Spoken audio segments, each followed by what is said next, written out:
একটা প্রশ্ন কিন্তু এখন সবার মনেই ঘুরপাক খাচ্ছে। বিশ্ব অর্থনীতি কি ভেঙে পড়ার মুখে? আর এটা শুধু অর্থনীতিবিদদের চিন্তা না, আমাদের সবারই। তো চলুন আজ আমরা এই খুবই গুরুত্বপূর্ণ বিষয়টার গভীরে যাই আর বোঝার চেষ্টা করি বিপদটা আসলে কতটা সত্যি। দেখুন, প্রশ্নটা শুনতে খুবই সোজা। বিশ্ব অর্থনীতির পতন কবে হবে? কিন্তু এর উত্তর খোঁজাটা মোটেও সহজ নয়। চলুন তো আমরা সবাই মিলে এই ট্রিলিয়ন ডলারের প্রশ্নটার উত্তর খোঁজার একটা চেষ্টা করি।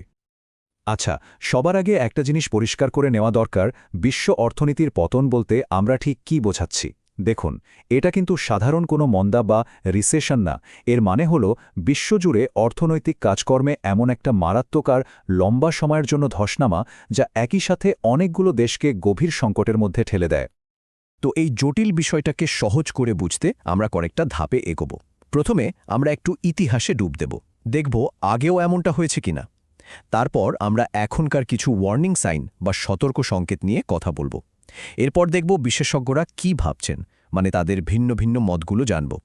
আর সব শেষে আলোচনা করব যে এমনটা হলে তার ফল কি হতে পারে। চলুন তাহলে শুরু করা যাক। তো প্রশ্ন হল, ইতিহাসে কি এমনটা আগে কখনো হয়েছে? উত্তরটা হচ্ছে হ্যাঁ, আর একবার না, বেশ কয়েকবারই হয়েছে। চলুন একটু অতীতের দিকে ফিরে তাকাই।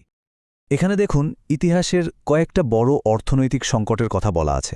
সেই ১৯২৯ সালের গ্রেট ডিপ্রেশন, তারপর ধরুন ১৯৭৩ সালের অয়েল ক্রাইসিস, আর একেবারে হালে ২০০৮ সালের ফিন্যান্সিয়াল ক্রাইসিস। এর প্রত্যেকটা ঘটনাই কিন্তু আমাদের দেখায় যে বিশ্ব অর্থনীতি আগেও বড়সড় ধাক্কা খেয়েছে, আর হ্যাঁ, সেই ধাক্কা থেকে শিক্ষাও নিয়েছে। আচ্ছা, ইতিহাস তো গেল, কিন্তু এখনকার অবস্থাটা ঠিক কতটা চিন্তার? চলুন বর্তমান অর্থনীতির সেই ওয়ার্নিং সাইনগুলো একটু খুঁজে দেখি। মানে এমন কি সংকেত আছে যা বিশেষজ্ঞদের কপালে রীতিমতো চিন্তার ভাঁজ ফেলেছে? প্রথম আর সবচেয়ে বড় চিন্তার কারণটা কি জানেন? বিশ্বজুড়ে ঋণের বোঝা। বর্তমানে সারা পৃথিবীতে মোট ঋণের পরিমাণ শুনলে অবাক হতে হয়, ৩০০ ট্রিলিয়ন ডলারেরও বেশি। ভাবুন একবার, এটা এতটাই বিশাল একটা সংখ্যা যে পুরো অর্থনৈতিক সিস্টেমটাই একটা মারাত্মক চাপের মধ্যে আছে। আর যদি আমরা ২০০৮ সালের অর্থনৈতিক সংকটের সময়ের সাথে এখনকার তুলনা করি, তাহলে আজকের ঋণের পরিমাণটা কিন্তু আরও বেশি ভাবার মতো। এই চার্টটা দেখলেই পরিষ্কার বোঝা যায় যে আমরা আগের সংকটের সময়ের চেয়েও অনেক বেশি ঋণের বোঝা নিয়ে বসে আছি, আর এটাকেই অনেক বিশেষজ্ঞ একটা বড় বিপদ সংকেত হিসেবে দেখছেন। কিন্তু গল্পটা এখানেই শেষ না। সমস্যা শুধু এই বিশাল ঋণ নিয়ে নয়, এর সাথে এসে যোগ হয়েছে লাগাতার ইনফ্লেশন বা মুদ্রাস্ফীতি, সাপ্লাই চেইনের গণ্ডগোল, বিভিন্ন দেশের মধ্যে রাজনৈতিক উত্তেজনা, আর তার ওপর সুদের হারও খালি বাড়ছে। এমনকি শেয়ার বাজার বা রিয়েল এস্টেটের মতো অ্যাসেটের দামও অস্বাভাবিকভাবে ফুলে ফেপে উঠেছে, যাকে বলে অ্যাসেট বাবল। এই সব কিছু মিলিয়ে পরিস্থিতিটাকে আরও অনেক বেশি জটিল আর ঝুঁকিপূর্ণ করে তুলেছে। তো এই সব ওয়ার্নিং সাইন দেখে বিশেষজ্ঞরা আখের কি বলছেন? আর এখানেই আসল মজাটা, কারণ এই বিষয়টা নিয়ে তাদের মধ্যে কিন্তু দুই রকম মত আছে, রীতিমতো একটা বিতর্ক চলছে। চলুন সেই দুই পক্ষের কথাই একটু শোনা যাক। একদিকে একদল বিশেষজ্ঞ, মানে হতাশাবাদীরা, তারা বলছেন যে এই অপ্রচণ্ড ঋণ আর লাগাতার মুদ্রাস্ফীতির ফলে পুরো সিস্টেমটা এতটাই ভঙ্গুর হয়ে গেছে যে যেকোনো মুহূর্তে একটা বড়সড় পতন হতে পারে।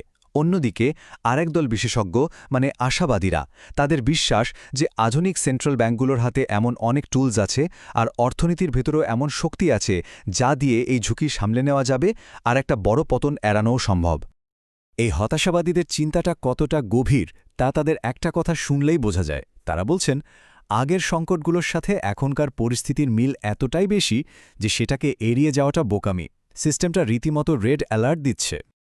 ঠিক এর উল্টো দিকে আশাবাদীরা যুক্তি দিচ্ছেন, দেখুন, সরকার আর সেন্ট্রাল ব্যাঙ্কগুলোর হাতে এখন আগের চেয়ে অনেক বেশি অভিজ্ঞতা আর ক্ষমতা আছে, তাই একেবারে ভেঙে পড়ার চেয়ে একটা নিয়ন্ত্রিত মন্দা বা স্লোডাউনের সম্ভাবনাই বেশি।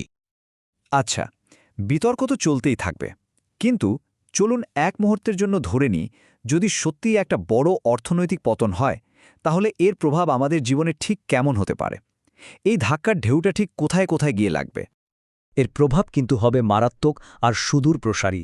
ভাবুন একবার, লাখ লাখ মানুষ চাকরি হারাতে পারে, বহু বছরের জমানো রিটায়ারমেন্ট সেভিংস এক ধাক্কায় অনেক কমে যেতে পারে, সমাজে দেশে দেশে রাজনৈতিক অস্থিরতা বেড়ে যেতে পারে, সারা পৃথিবীর ব্যবসা বাণিজ্য আটকে যেতে পারে, আর সরকারগুলোকেও বাধ্য হয়ে তাদের খরচে বড়সড় কাটছাট করতে হতে পারে।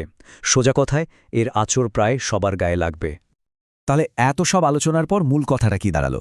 দেখুন, ঠিক কোন দিন কোন সময় পতন হবে সেই ভবিষ্যৎবাণী করাটা প্রায় অসম্ভব, কিন্তু সবচেয়ে জরুরি কাজটা হলো এই বিপদ সংকেতগুলোকে চেনা আর পুরো পরিস্থিতিটা সম্পর্কে সচেতন থাকা। নলেজ বা জ্ঞানই কিন্তু এখানে আমাদের সবচেয়ে বড় হাতিয়ার। যাই হোক, শেষ করার আগে একটা প্রশ্ন সবার জন্য রেখে যাচ্ছি। বিশ্ব অর্থনীতি কি আমাদের ধারণার চেয়েও বেশি ভঙ্গুর, মানে ঠুনকো, নাকি এর ভেতরে এমন কোনো শক্তি আছে যা দিয়ে সে বারবার ঘুরে দাঁড়াতে পারে, মানে অনেক বেশি রেজিলিয়েন্ট? উত্তরটা হয়তো সময়ই বলে দেবে। এই প্রশ্নটা না হয় ভাবনার জন্য তোলা রইল।